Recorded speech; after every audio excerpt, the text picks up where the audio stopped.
자, 오늘 주제는 다시 관료제. 자, 이 관료제가 사회집단과 사회조직이라는 이 단원 안에 들어있는데 오해하시면 안 돼요.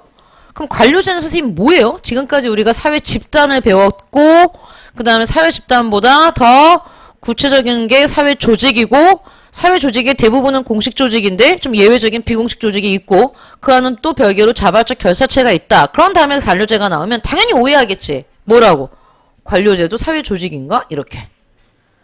아니야. 아니야. 선생님 여기 조직 형태라고 나오는데요? 설명을 좀 잘해야 돼. 관료제는 사회조직을 움직이는 프로그램이야. 와닿지 않아. 선생님 와닿지 않아요? 제대로 좀 해보세요.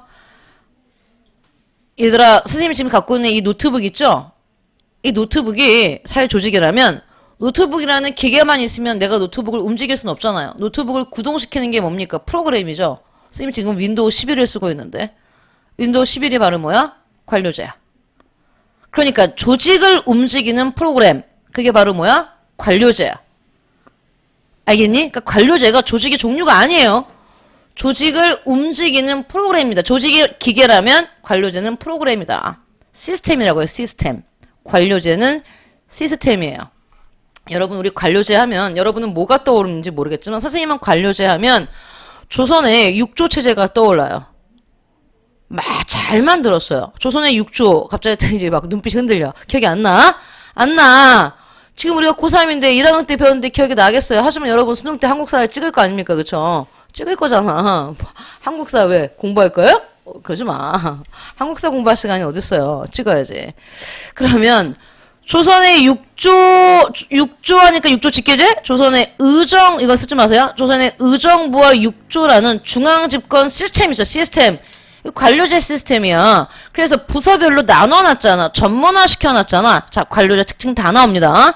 부서별로 나눴다, 세분화 시켰다는 얘기예요. 의정부에서도, 자, 의정부도 어떻습니까? 영의정, 우의정, 좌의정이 있었고, 6조를 나눠서 2조는 인사권을 갖고 있고, 정책을 결정하고, 그 다음에 병조 같은 경우는 군사를 담당하고, 형조는 형벌과 감옥사무 같은 걸 담당하고, 기억납니까? 이렇게. 세분화시키고 전문화시켜놔서 조직이 제대로 굴러가게 만드는 시스템. 그걸 우리는 뭐라 그래? 관료제라고 말하는 겁니다.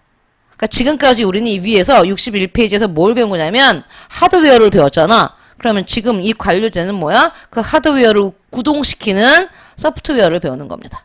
그게 관료제예요. 그런데 이건 사회문화에서 이렇게 세분화시키는 거고 우리는 일반적으로 그냥 사회 속에서는 그냥 뭐야 그래? 공식조직이 그냥 관료제라고 불러요. 야, 니네 회사는 뭐야? 관료제로 운영되지. 그러니까 그냥 땡땡 회사는 공식조직이면서 뭐야? 관료제라고 말하는 거야. 그러니까 헷갈리는 거야. 아, 이게 공식조직과 같은 개념인가? 아니지. 니네, 그럼 정확한 질문은 뭡니까? 니네 회사는 어떤 시스템으로 운영되니? 아, 우리 회사는 관료제로 운영돼. 이렇게. 근데 왜 안 물어봐요? 다 관료제거든. 뭘 굳이 물어봐. 모든 공식조직은 다 뭐로 운영돼? 관료제로. 선생님 아닌 게 있나요? 있을 수 있겠지만 없어요. 왜요? 조직이 커지면 관료제가 지금까지 인간이 발명한 운영 시스템 중에 관료제만 한 게 없어요. 관료제는 문제점도 굉장히 많습니다. 하지만 그럼에도 불구하고 이 문제점 많은 관료제를 대체할 수 있는 어떤 시스템이 없어요. 아직까지. 특히 어떤 거? 큰 조직. 야, 친구 3명이서 동아리를 만들었는데 관료제를 운영한다. 그건 필요 없어요. 뭘 친구 3명이 한 명 회장, 한 명 부회장, 한 명은 뭐 총무. 그렇게 하고 싶으면 해. 하지만 거기서 뭐 할 건데 3명 중에서 뭐 한 명 뭐 말 안 들으면 뭐 퇴사시키고 막 그럴 거예요? 그러니까 소규모 조직에서는 관료제 시스템이 필요 없어요. 관료제 없이도 충분히 굴러갑니다. 하지만 대규모 조직은 관료제만한 게 없습니다. 아직까지도. 알겠어요? 그래서 관료제라는 건 운영 시스템이야. 특히 어떤 대규모 조직을 움직이는 가장 효율적이고 가장 대표적이고 거의 99.9%의 공식 조직들은 다 뭐로 굴러간다? 관료제 운영 시스템으로 굴러갑니다. 가장 대표적인 관료제가 뭐겠어요? 국가조직이죠. 아니 국가조직이 관료제 아니고 어떻게 굴러갑니까? 그지? 군대는요? 당연히 관료제지. 관료제 아니면 어떡할 거야? 저는 이 군복이 마음에 안 드니 저는 파란색 군복 입겠습니다. 아 그래. 그럴 수 없잖아요. 전시에 자 저쪽으로 진격했는데 제 생각에는 그쪽이 아닌 것 같아서 저로 가겠습니다. 안 되잖아요. 관료제로 움직여야 돼. 그럼 관료제 특징 다 나왔어. 전문화되고 세분화되고 그 다음에 어때? 상향식 아니야. 하향식 의사결정이야. 위에서 내리 꽂아야 돼요. 그래서 민주성은 적을 수 있어요. 적을 수 있습니다. 그래서 내가 관료제 문제점 많댔잖아. 문제점이 많음에도 불구하고 아직까지도 현대사회까지 21세기 지금까지도 대규모 조직을 움직이는 가장 효율적인 운영 시스템이 바로 뭐다? 관료제입니다. 내가 효율적을 강조했지. 그러면 관료제의 가장 큰 특징은 뭐겠어? 효율성이지. 하지만 또 관료제의 가장 큰 단점도 뭐야? 효율성이야. 이게 뭔 말이야? 효율성이 높은데 한편 효율성이 떨어져. 왜요, 쌤? 정보화 사회라서 그래. 지금이. 관료제가 처음 나올 땐 얘가 정말 효율적이었어. 그때가 언젠데. 전근대 사회 때도 나왔잖아. 근데 근대 사회 때도 관료제가 있었단 말이야. 그때는 진짜 효율적이었는데 지금 얘가 그러면 지금은 관료제가 효율적이지 않느냐? 효율적이야. 하지만 또 효율적이지 않아. 그래서 장점도 효율성, 단점도 효율성이 떨어진답니다. 왜? 지금이 무슨 사회이기 때문에? 정보화 사회이기 때문에 그렇습니다. 그럼 우리는 웬만한 건 다 알고 있으니까 이제 정리를 해봅시다. 여기 나오죠. 관료제 의미에 첫 번째 시작하는 단어가 수직이야. 느낌 하고 와? 와, 얘 내리 꽂히겠구나, 위에서. 상향식이 아니라 하향식 명령 체계를 갖고 있겠구나. 어디서? 여기서. 왜? 하향식이면 수직이란 말 안 써요. 수평적이라는 표현을 쓰잖아요. 근데 여기는 수직적인 거도. 봐. 첫 번째 단어는 수직적이야. 두 번째 단어는 위계야. 세 번째 단어는 서열이야. 와. 이 강력한 거 세 개를 붙여놨어요. 수직적이고 위계적이고 서열적이야. 이게 뭔데? 서열 1위가 중요하다는 얘기입니다. 조직의 서열 1위와 2위와 3위의 역할과 지위가 명확하게 구분되어 있다는 얘기예요. 국무총리가 할 일과 대통령이 할 일이 다르다는 얘기입니다. 알겠어요? 그게 바로 뭔데? 관료제입니다. 위계, 서열, 수직. 이런 구조와 그럼 쌤 이건 뭐예요? 수평적인 분업. 이거는 부서간이 수평이라는 얘기야. 부서간. 우리나라 정부 조직을 생각해보세요. 대통령과 국무총리 밑에 뭐 있습니까? 각부 장관들이 있죠? 쫙 있죠, 옆으로. 그건 어떻습니까? 수평적이죠. 그죠? 국방부 있고, 교육부 있고, 건설교통부도 있고, 이렇게. 각각의, 그러니까 여기서 수평은 분업을 얘기하는 겁니다. 분업. 아까 스님이 세분화시키고 전문화시켰다 그랬지?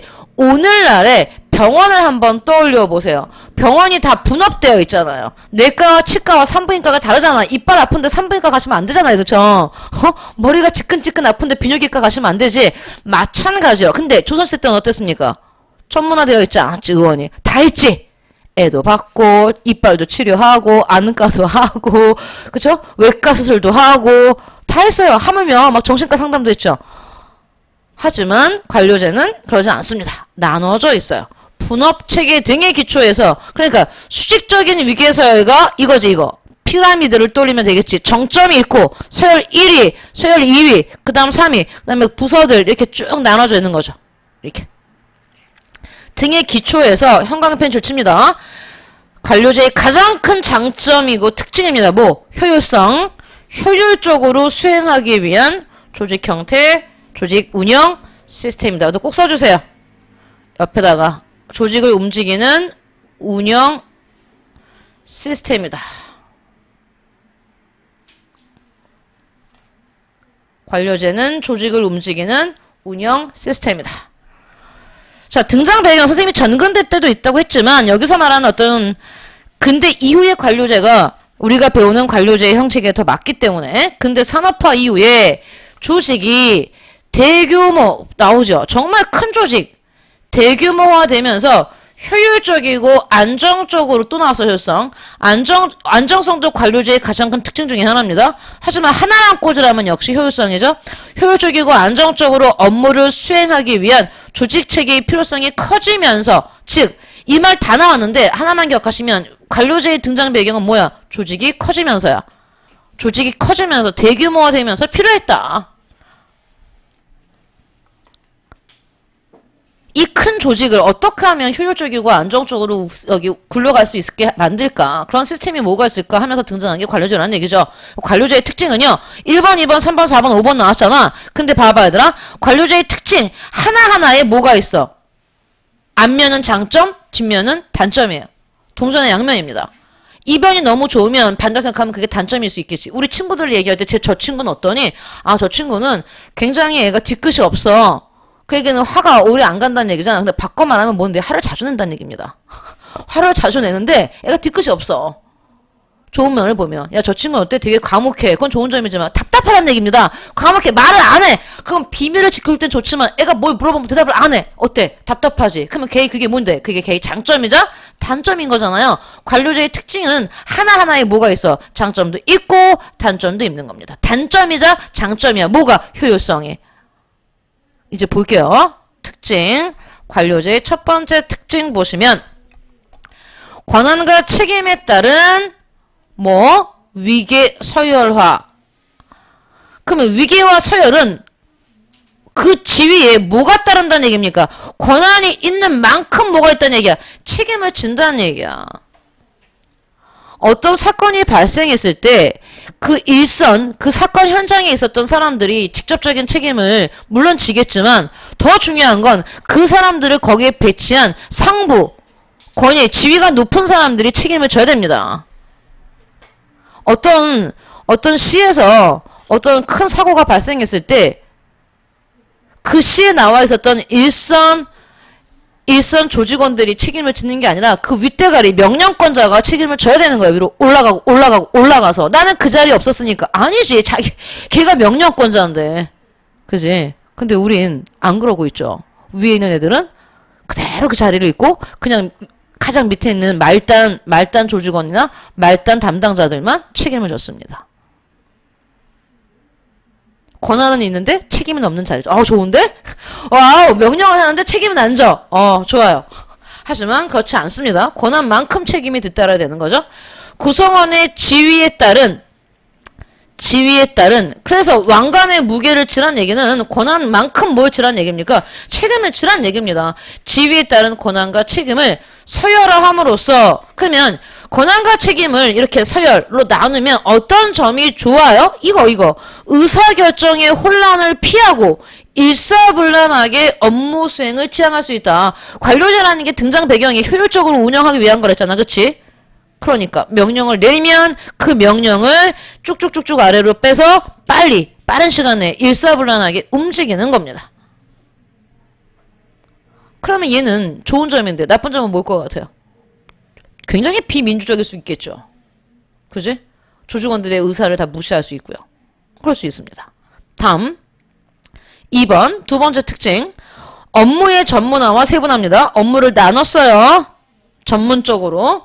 그래서 구성원들이 수행해야 될 업무를 세분화 나눔으로써 구성원들 간의 업무가 중복되는 걸 피하고자 한다. 이것도 굉장히 효율적이겠죠. 효율성을 높이겠죠. 우리가 요리사와 주방 보조의 얘기를 했잖아요. 그쵸? 요리사와 주방 보조의 얘기. 중복을 피하는 거야. 어떤 애는 서빙만 하고 어떤 애는 계산만 하고 어떤 애는 청소만 하는 거죠. 그러면 어때? 굉장히 효율성이 높아지겠지. 다음 관료제는 얘도 굉장히 좋은 특징이죠. 규약과 절차가 있어요. 룰이 있습니다. 어느 조직마다 다 지켜야 되는 룰. 우리 조직은 아침 9시까지 출근이야 이렇게 있어요. 규약이 있고 절차가 있습니다. 나 이번에 조퇴하고 싶은데 그냥 집에 가면 안 됩니다. 절차를 밟아서 학교에서 머리가 아파. 애가 없어. 어디 갔니? 집에요. 안 되지. 담임 선생님한테 이야기를 하고 부모님한테 전화가 가고 그런 다음에 조퇴를 허락받고 갔다 온 다음에도 조퇴 사유서를 써내야 되는 거지. 그게 바로 뭔데? 규약과 절차야. 어느 날 애가 다른 학교 교복을 입고 왔어. 왜요? 저는 우리 학교 교복이 마음에 안 들어요. 저는요 이쪽 학교 교복을 입고 싶으면 전학을 가셔야죠. 규약과 절차를 밟아서. 자, 특히 관료제를 상징하는 거.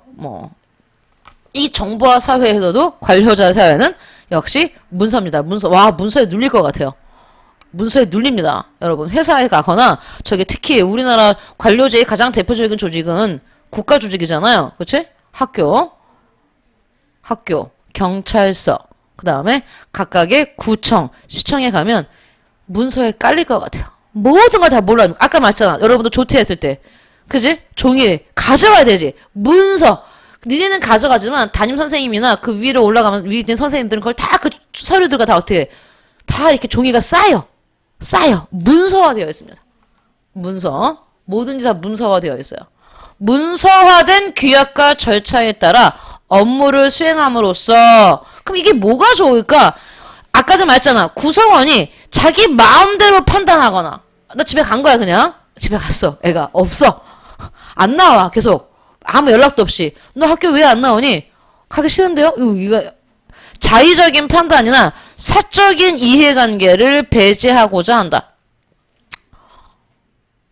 만약에 문서화된 규약과 절차가 없으면 누구는 조퇴를 마음대로 해도 봐주고 누구는 안 되고 이렇게 사적인 이해관계가 생길 수 있다는 얘기입니다. 다음요. 경력에 따른 보상과 신분 보장. 이게 관료제의 또 큰 특징 중에 하나죠. 경력에 따른 보상입니다. 내가 그 조직에 얼마나 오래 있었느냐에 따라 보상이 달라지는 거죠. 1년 있었냐, 2년 있었냐, 3년 있었냐. 그러면서 신분 보장 쉽게 잘리지 않는다는 뜻입니다. 구성원의 업무 경험 및 숙련도를 중시해서 네모합니다. 이 단어 연공, 서, 열, 연 얼마나 오래 있었냐. 연차지 연차. 나 1년 차야 2년 차야 3년 차야 이런 거. 그 오래 있은 정도에 따라 공을 인정해주는 서열입니다. 너 몇 년 차니 우리 회사? 나 3년 차야. 그럼 3년 차가 어때? 연봉이 더 높은 거야. 누구보다? 1년차 신입보다. 이렇게 연공, 서열에 따라 뭐 한댔어? 보상하고 신분을 보장해 주는 거야. 그러니까 조직이 안정적이 될 수 있는 거야. 내가 오래 있으면 여기서 더 대우를 받고 더 많은 보상을 받을 수 있기 때문에 여러분 군대 가면 연공 서열이잖아요. 이제 막 가는 이등병이 병장한테 명령 내릴 수 없잖아요. 자, 저기 꺼져봐 이럴 수 없잖아. 그치? 그냥 조용히 닥치고 나는 명령을 들어야지. 근데 내가 거기서 이제 훈련병을 끝나고 이등병 생활을 끝나 1등병이 되면 내 밑에 이제 후임들이 들어오면서 나도 어느 정도의 권한이 생기는 거고요. 다시 내가 상병이 되고 병장이 되는 거지. 말년 병장 되면 이제 편해지겠죠. 이런 식으로. 연공, 서열. 다음. 지위 획득의 공평한 기회를 보장한다. 자. 관료제 안에서는 공개적인 경쟁 방식, 주로 뭡니까? 시험이죠. 사격을 해서 사격을 잘하는 친구한테 휴가를 보내주는 겁니다. 얘가 좀 더 키가 크니까 보내주는 게 아니잖아. 그치? 어떤 훈련을 잘하고 잘 완수를 하면 그게 과연 뭔데? 공개적인 경쟁 방식에 따라서 또 일정한 자격을 갖춘 사람들을 구성원으로 선발했다. 처음 뽑을 때부터 그렇다는 얘기입니다. 회사 같은 경우 시험 봐서 어떤 친구들이 물어요. 선생님 어느 과를 나와야 그 회사에 들어가나요? 뭘 어느 과를 나와야 그 회사에 들어갑니까? 대학 안 나와도 돼요. 시험 보면 됩니다. 선생님 저는 공기업에 가고 싶어요. 시험 보세요. 선생님 저는 S사에 입사하고 싶어요. 시험 보세요. 저는 언론사에 가고 싶어요. 시험 보시면 돼요. 대학은요? 안 나와도 돼. 조건이 없어. 시험에 합격하면 돼. 어때? 공개적인 경쟁 방식에 따라서 사람들을 구성원으로 선발하겠죠. 굉장히 평등해 보입니까? 절대 평등하지 않습니다. 선생님 시험 보라면서요. 머리 좋은 애가 유리하겠죠. 그리고 머리만 좋으면 됩니까? 아니지. 공부할 수 있는 사회적 조건이 갖춰져야겠지. 다음. 순기능과 역기능. 우린 이미 특징에서 선생님이 설명하면서 순기능과 역기능이 조금씩 나왔어요. 근데 우리가 구체적인 용어를 가지고 순기능과 역기능을 정리해 봅시다. 먼저 순기능. 뭐니 해도 이것 때문에 관료제가 등장했다니까? 이거 통째로? 이게 관료제의 가장 큰 미덕이야. 대규모의 업무를 효율적으로 수행할 수 있는 많은 문제점을 갖고 있음에도 불구하고 아직까지도 관료제는 대규모 조직을 가장 효율적으로 수행할 수 있는 그런 운영 시스템입니다. 순기능. 다음. 업무 담당자의 개인적 특성, 구성원의 변동과 상관없이 여기 봐봐요. 그 담당자가 어떤 취향을 갖고 있든 그 다음에 그 담당자가 바뀌든 상관없이 야 업무 수행이 안정적이야. 아니 우리나라 대통령이 바뀐다고 나라가 무너지진 않잖아요. 무너질 것 같긴 하지만 그게 조직의 구성원이 바뀐다고 해서 그 조직이 무너지지 않는 거야. 우리 회사에서 뭐 사원이 몇 명 바뀌고 항상 바뀌잖아요. 뭐 어떤 이유 때문에 퇴사할 수도 있고, 그치? 아니면 뭐 정년 퇴임할 수도 있고, 아니면 부서 이동을 할 수 있고. 그렇다고 우리 회사가 무너집니까? 안 무너지죠? 안 무너져. 그게 바로 뭐야? 그래서 아까 관료제의 가장 큰 특징, 두 번째 특징이 안정성이었지. 첫 번째 특징이 효율성, 두 번째 특징이 안정성인 이유가 이거야. 구성원이 바뀌든 구성원 개인의 취향이 어떻든 상관없이 그 조직은 계속 갑니다. 안정적이에요. 지속적이에요. 그 다음에 예측 가능해요.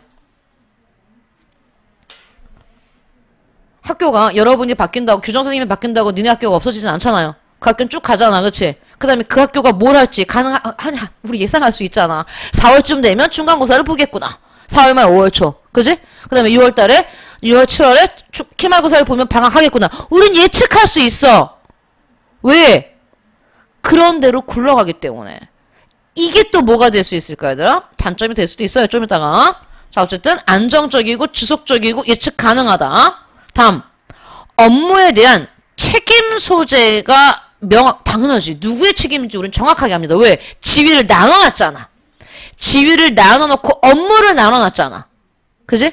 총무부에서 무슨 일 생기면 그건 총무부가 문제가 나는 걸 알 수 있잖아요. 이렇게 책임 소재의 명확성이 높다. 관료제가 가지고 있는 장점들이고요. 역기능 보겠습니다. 역기능. 자, 역기능을 보시면 이 순기능이 곧 역기능이 될 수 있다고 설명했듯이 여기 보시면 이 업무 수행의 안정성, 지속성, 예측 가능성이 뭐 때문에 가능한 거야? 모든 규약과 절차가 문서화되어 있기 때문에 매뉴얼이 있기 때문에 그 자리에 누가 들어가도 그대로 하면 되는 거예요, 여러분. 아, 내가 사원이 됐어. 내가 어떤 부서에 들어갔어. 그럼 그 부서에 들어가서 내 맘대로 하는 게 아니라 그 부서에서 해야 될 업무가 이미 매뉴얼 되어 있어서 그대로 하면 되잖아. 근데 그게 오히려 그런 규약과 절차, 매뉴얼들을 지나치게 강조하면 네, 뭐합니다? 전문 용어 나왔죠? 목적 전치 현상이 발생할 수 있다. 목적 전치 현상 네모하고요. 같은 색깔로 그 밑에 나오는 인간소에도 네모하고요. 그 다음에 역시 같은 색깔로 무사안일주의 맨 밑에 있습니다. 얘 네모하세요. 그래서 우리가 관료제의 어떤 역기능, 그러면 목적 전치 현상, 인간 소유 현상, 무사안일주의 세 개를 이렇게 쭈르륵 얘기하면 좋습니다. 먼저 목적 전치 현상은요, 우리가 다른 데서 배웠는지 모르지만 목적과, 자, 여기 목적이 있어요. 목적이 있으면 그 목적을 달성하기 위한 뭐가 필요합니까? 수단, 도구가 필요하죠? 선생님이 국을 끓였어. 국을 끓인 이유는 뭐야? 나의 목적은 먹을 거야? 어떻게 할 거야, 근데? 뭘로 먹을 거야? 아, 숟가락과 그릇이 필요해. 수단이겠지? 이렇게 목적이 있으면 수단, 도구가 필요합니다. 그런데 목적 전치 현상이라는 건 이 도구, 수단을 너무 강조한 나머지 오히려 이 수단은 왜 필요한 거야? 목적을 달성하기 위해서 필요한 것이었잖아. 근데 나중에 뭐가 더 돼? 얘가 그냥 목적을 능가해버립니다. 수단을 너무 강조하는 바람에. 목적이 없어져. 목적이 약해져 버리니까 까먹어. 내가 이걸 왜 만들었지? 이렇게 된 거야. 내가 왜 숟가락과 젓가락을 이렇게 소중히 여겼지? 그 자체가. 그게 목적 전도 현상 또는 목적 전치 현상인데 여러 가지 예를 들 수 있겠지만 지금 뭐 갑자기 떠오른 예를 한번 들어볼까요? 우리가 음주운전을 단속하는 목적이 뭡니까? 음주운전은 자기 자신도 위험하지만 타인에게 엄청난 피해를 줄 수 있습니다. 타인의 생명까지 앗아갈 수 있는 게 음주운전이잖아요. 그러니까 음주운전을 단속하는 건 단속은 자 음주운전 단속을 하기 위해서 경찰들이 나와 있어요. 지금 이렇게 일선경찰서에서 수고를 하고 있죠. 근데 그건 도구지, 수단이죠. 뭐가 목적입니까? 생명을 보호하는 거야. 개인의, 국민의 생명과 재산을 보호하는 게 목적이지. 근데 일선 경찰들이 위에서 막 쪼는 거야. 이번에 음주운 단속에 어떤 성과가 있어야 된다. 성과는 뭐야? 단속을 많이 하라는 얘기야. 그래서 이들이 우리가 음주운 단속을 한다고 미리 공고를 하면 이 음주운전자 다 피해가네? 그러니 불시에 기습적으로 오케이 그것도 좋아. 효과를 높이 해서. 근데 문제는 숨어있어 막 어딘가에. 안 보여. 이러다 그래서 갑자기 튀어나와. 하고 있어. 안 하는 척 하면서 해. 너무 뭘 위해서? 얘네들의 그달의 어떤 성과를 달성하기 위해서. 그러면 본래의 목적이 개인의 생명과 재산을 보호한다는 목적이 희석화될 수 있어요. 약해질 수 있습니다. 차라리 음주운전 단속은 너무 얘가 부적절한 것 같습니다. 그냥 교통 신호 단속이라고 할까요? 이럴 때도. 아니면 병원 들어볼까요? 병원?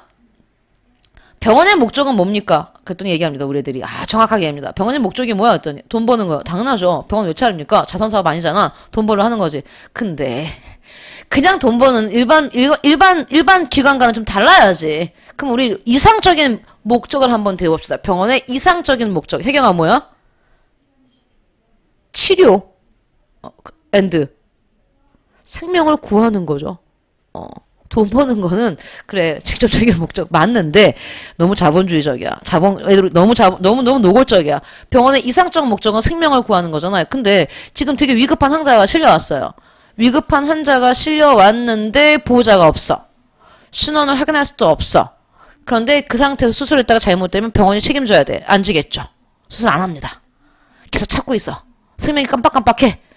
근데 거기서 이제 뭐 사명감 높은 의사가 내가 책임질게! 이건 드라마고요. 그건 드라마고요. 그래도 위에서 허락 안 합니다. 그러면 결국에는 나중에는 어떻게 막 하다가 이제 수술실에 들어갔지만 너무 늦을 수 있어요. 병원의 목적은 그거지만. 그러면 너무 규약과 절차지. 규약과 절차가 뭔데? 보호자의 사인이 반드시 있어야 한다. 그게 규약과 절차입니다. 근데 보호자를 못 찾아서 그걸 찾다가 늦어지면 본래의 목적이었던 생명을 구한다는 어떤 병원의 목적의 오히려 수단에 의해서 뒤집히는 현상이 발생할 수 있다. 목적 전치현상 이렇게 말할 수 있겠죠? 이해하십니까? 다음요. 구성원들이 각자의 단편적인 업무만을 반복적으로 수행하고 자율성과 창의성을 발휘할 수 없어서 그런 거예요. 봐. 너무 분업돼 있으니까 자기 전문적인 일만 하다 보니까 그 다음에 위에서 내린 명령을 수행하고 매뉴얼대로 행동하니까 어떤 느낌이 들어요, 여러분? 굉장히 기계적인 느낌이 들지.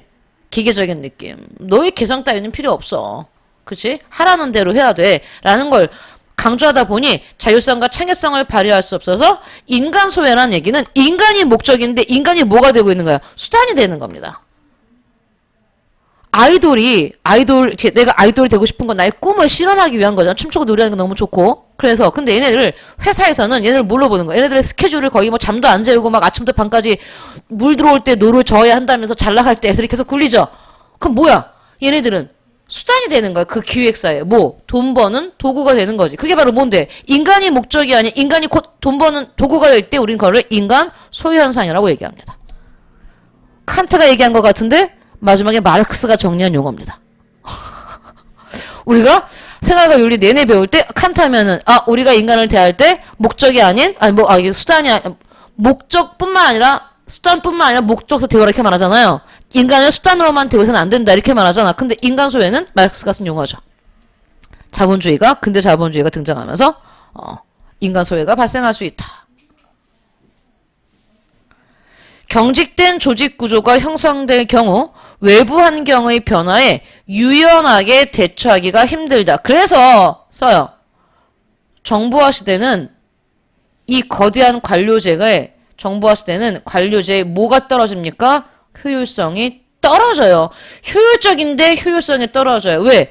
아까도 말했지만 관료제는 굉장히 거대한 대규모 조직에서 쓴댔잖아. 그럼 조직이 크면 빨리빨리 변하기 힘들지.